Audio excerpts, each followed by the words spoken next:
The divorce immunity quesadilla.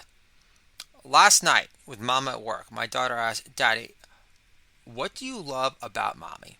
All of a sudden, I felt like a gay Tony Soprano, splattering. I love that she's the mother of my children. Still, I'm not loving Mama more for saying in mean spirited callback jest, Don't worry, Matilda, I won't divorce Daddy if he keeps on making quesadillas like this. You can make an argument that a comedian should be able to take a joke at his own expense, whether he's getting paid to write jokes or not. Still, when my precious Bashir daughter gets involved, knowing she was the one who retrieved Mama's smartphone search history involving how to divorce an unemployed, lushy, stay-at-home female comedian, made the offhanded, on the surface, innocuous reply personally offensive to me, because I don't consider my daughter's happiness plummeting through the freaking equator without me in her life in my standard beautifying at home fashion a laughing matter to derive self-serving chuckles with.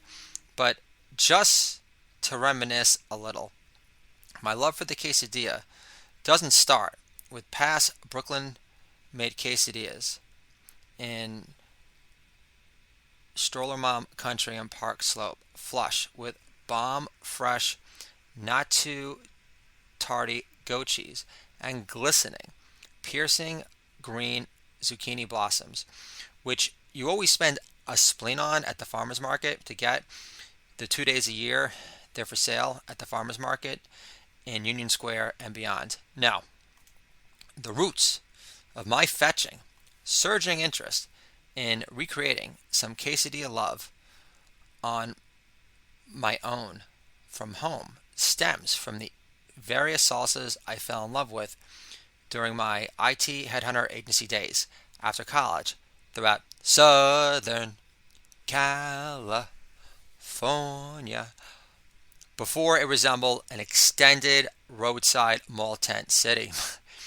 The Black Dog Coffee on Wilshire Boulevard, across the street from E! Entertainment Television, where I scored my first temp job in LA, which led me to dating a casting director who used to date Gabriel Byrne from Unusual Suspects, is where my lifelong fixation on replicating the side herb dark and hued tomato salsa to dip their bomb scallion diced up chicken breast, medium sharp cheddar, always tasty, never lumpy or dried up scrambled egg line quesadilla began.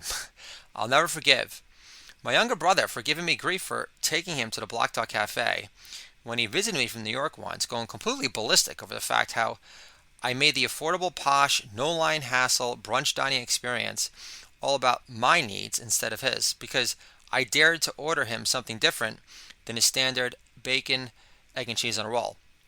Granted, my younger brother had no clue about the incredibly annoying fact how in 2001 in LA, delis that serve bacon, egg, and cheeses didn't exist, forcing me to try a microwaved egg sandwich once too many, which in real time tasted like zapped happiness on the spot.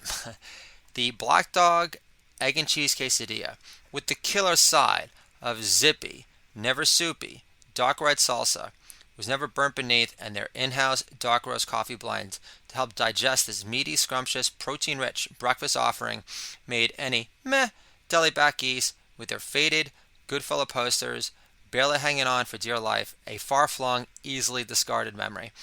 When I lived in Sherman Oaks in the valley, I would schlep over Laurel Canyon and drive all the way up to the borderline Koreatown section of Wilshire Boulevard to hit up my old school stomping ground at the Black Dog Cafe, just for that blended, concentrated blast of brain-deepening dark roast coffee again and again. So go woke yourself, little bro, you unsophisticated, towny Westchester hick who orders Angostura bitters to put in the Woodford Reserve with 1 cube I ordered for both of us to celebrate the birth of my lucky number 3, my chest.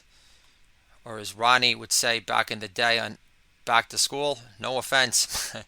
Tito's Tacos in Culver City also offered a simple yet bomb salsa, which you could always order a larger side portion of for less than $4, which was a consistent no-brainer back then, like hitting on the Chesty MILF at the Black Dog Cafe, only for you to regret receiving her phone number after she insisted we do more than meet for a drink.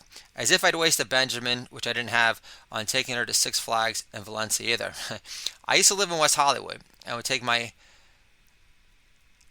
ex-living girlfriend to a local Tex-Mex joint on Santa Monica, which boasted a beautiful retractable roof while serving the freshest sliced heat-packing jalapenos with just the perfect amount of seeds in them that every chicken steak fajita felt incomplete, depressing, without them dancing on top. So yeah, back to the divorce immunity quesadilla to keep your kids' mental health in good shape for another day.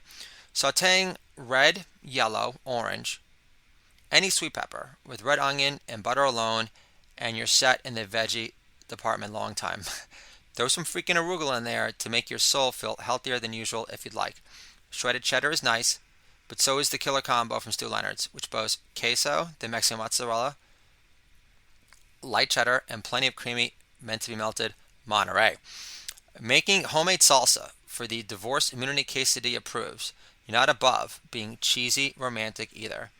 I made a new batch yesterday and served it to my nurse wife upstairs in bed at 1 who had worked all night prior and in labor and delivery, and said to my wife, divorce immunity quesadilla part 2. Wife laughed long time.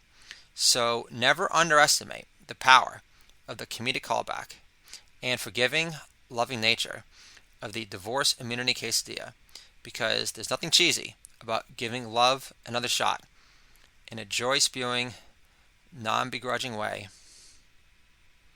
with all you got.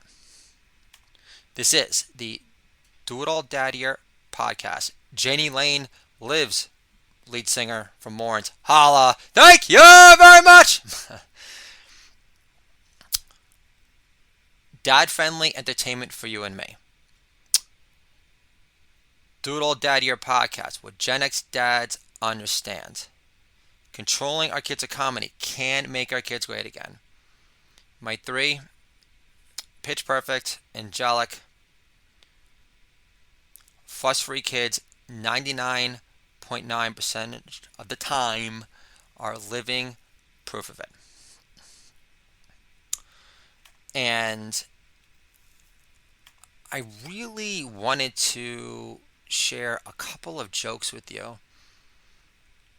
And I wanted to discuss this, kicking Nazi destroyers in the nuts. Kneeling, now that we've officially reached a point of, now that we're already like post the day democracy died, I need to come up with an acronym for that. What would that be? So yeah, before Christ, BC, and then, so AD. There we go, AD.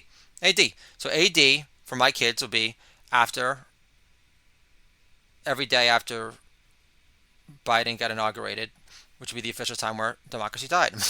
Perfect. AD. We'll have to work on that. But kicking Nazi destroyers in the nuts. Kneeling isn't about the flag. You're right. It's about kicking Nazi destroyers in the nuts. So Farrakhan can hail Hitler as a great man and call Jews the spawn of Satan from sea to shining sea in the land of the free and home of the brave, without sweating Spike Lee's loss of enthusiasm for perpetuating the lie of all Jaime demonizing members of the Muslim Brotherhood being very fine people. I don't know if they ever made this point on Barstool Sports, but because I know they take pride in making fun of everybody, as long as the joke doesn't come from a pure place of deep-rooted hate. So I'll do my best to sound ironically detached while sharing this unknown comedic fact. That's a really funny joke that I think Kanye West would approve of. LeBron got the idea to sport a cast after Michelle Obama threatened to break her arm in Obama's ass And if he ever offered Paul Newman's lemonade to Beyonce again over her homemade kombucha. And I'll talk to you guys soon.